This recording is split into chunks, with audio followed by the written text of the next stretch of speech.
대학가, AI 커닝의 속수무책. 기술 발전 속도에 대책 없다.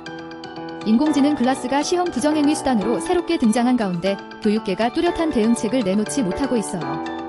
최신 모델은 얇은 다리와 50g 안팎 무게로 일반 안경과 점점 구분이 어려워지고 있지만 대책이라곤 맨눈으로 AI 클래스를 구별하는 주먹구구 수준에 머물러 있어요.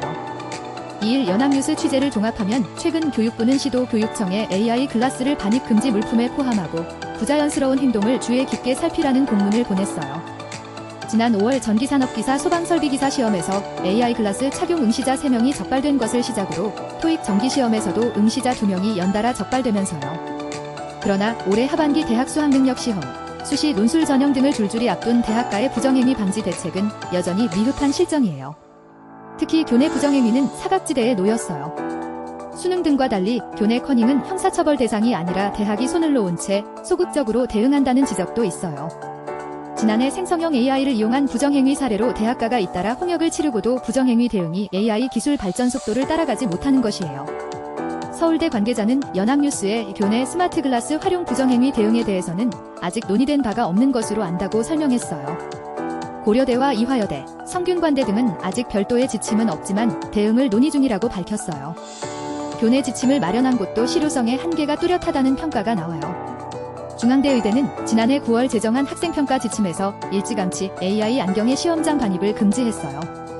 또 반경다리가 비정상적으로 두꺼운지 확인한다라거나 안경다리를 반복적으로 터치하거나 조작하는 행동을 관찰한다는 등 방법도 적발 지침에 담겼어요. 이는 당시 시중에 나온 AI 글라스 형태를 반영한 내용이에요. 일반 뿔테보다도 두꺼운 형태의 눈에 띄는 손짓으로 조작할 수 있었기 때문이에요. 하지만 불과 1년 사이에 기술이 급속도로 발전하면서 이런 적발 방법은 통하기 어렵게 됐어요.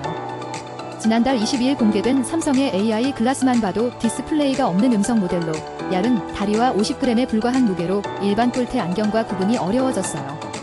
전문가들은 기술 속도에 발맞춘 특단의 대책이 필요하다고 입을 모아요. 박남기 광주교대 교육학과 명예교수는 기술 발전으로 일반 안경과 구분이 안 되는 시대가 됐으니 결국 탐지기를 도입할 수밖에 없다면서 시험 응시를 녹화하는 방안도 고려해야 한다고 제언했어요. 다양한 AI 기기가 급속도로 발전하면서 끊임없이 새로운 커닝 수법이 나올 것이라는 전망도 많아요. 당장 생성형 AI와 내장 카메라가 탑재된 계산기는 이미 해외에서 판매를 시작했고 스마트 콘택트 렌즈 등 소형 AI 기기도 개발 단계에 있어요. 근본적으로 시대 변화에 맞춰 시험 평가 방식의 전환이 필요하다는 주장이 나오는 이유요. 문영남 한국AI교육협회 회장은 JI를 활용할 수 있다는 전제 아래 사고력, 문제 해결력, 창의성을 평가하도록 시험 제도를 변화시켜야 한다면서 계산기가 등장하며 수학교육이 바뀌었듯 AI 시대에도 평가 방식의 혁신이 필요하다고 강조했어요. 한정된 선택지 속 정답을 가려내고 암기력이 성패를 좌우하는 기존 시험 방식은 AI 시대를 맞아 한계에 도달했다는 게 문 회장의 지적이에요.